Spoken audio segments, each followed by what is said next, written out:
Hello everybody and welcome to this video. It's the continuation in the series on A-level English language, and we're working our way through the assessment objectives.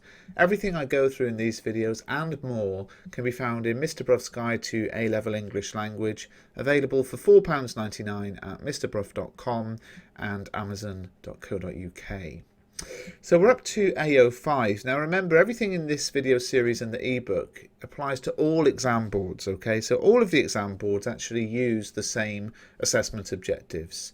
The content of the course can be slightly different, but the assessment objectives are the same.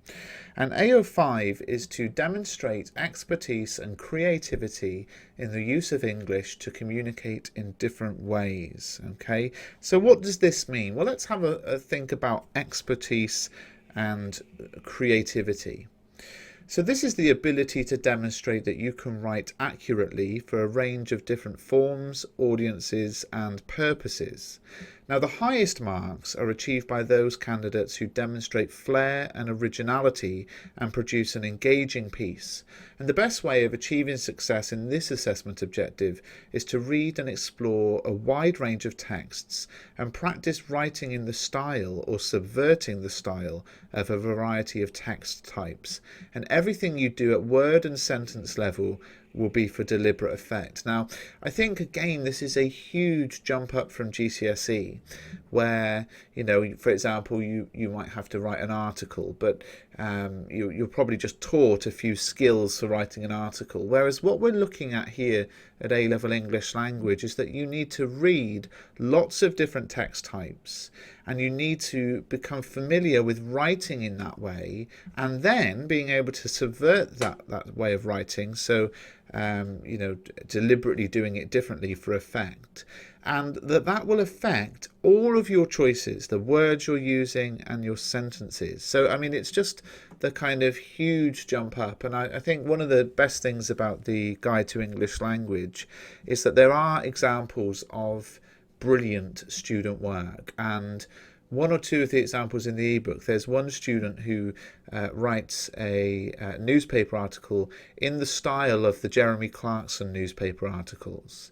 So you need to know different text types inside out to be able to write in that style.